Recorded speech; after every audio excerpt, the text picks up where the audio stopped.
nagtayo siya or siya yung founder ng Infinite, hindi na siya kailangang i-build up kasi bakit? Kilala siya sa car industry. When you say Willie Titen, ito yung founder natin, siya yung um, siya yung may-ari ng Auto Hub, owner ng Auto Hub. When you say Auto Hub, ibig sabihin, ano yung mga nasa sa kanya? Kung mapapansin mo rito, 26 years na sa auto industry. Pag sinabing billionaire, parang business tycoon. Pag sinabing tycoon, bil- lagpas pa yun sa billionaire. Pag sinabing Taipan sa Philippines, ito yung maganda. Sino siya? Auto Hub. Pag sinabi mo yung lahat ng mga brand ng mga sasakyan na to, malamang kilala nyo Mazda, Proton, Fuso, Hyundai, di ba? Sangyong, Mitsubishi, MG, Nissan, Geely, Ford, di ba? And yung mga pinasikat na ng mga high-end, may mga hawak din siya ng high-end na mga brand like Nissan GTR, siya yung exclusive distributor dito sa Philippines, Mini Cooper, Lotus, Rolls-Royce, di ba? Vespa, marami pa. So ibig sabihin, ito yung business na 26 years na sa car industry. And siya yung founder ng Infinite. Kapatid, tatapatin kita. First time to. Nagtayo ng networking, hindi para magpayaman. Kasi bakit? Nagawa niya na yung legacy niya sa car industry. Meron siyang 2,600 employees. Nakatulong siya sa employment.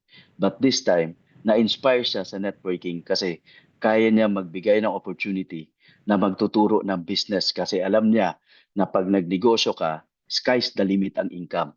Yun yung kumaga part na to ng advocacy niya. Kaya swerte mo kasi bakit makakasabay ka sa company na sinisimulan namin at opening ng office, may office tayo sa I-Square sa Ortigas.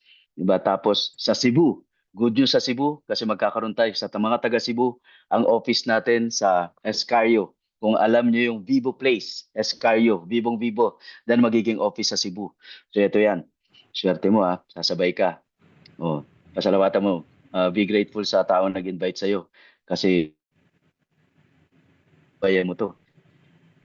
Ito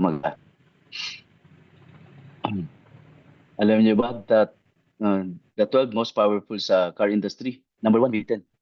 Kilala sa, i-search mo, Willie Ten, sino si Willie Ten? And namit ko siya, bago ako nag-decide, kasi sabi ko, kung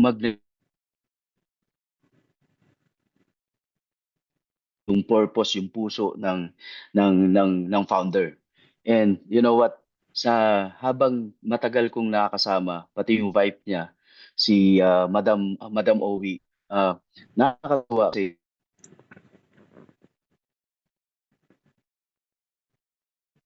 ang ibang hangad kundi makatulong na. Nandun na sila sa stage na 'yon. And swerte mo kasi part ka doon. I-claim mo na 'yan, di ba? O, pioneering stage tayo Okay. Ngayon, diretsahan tayo kasi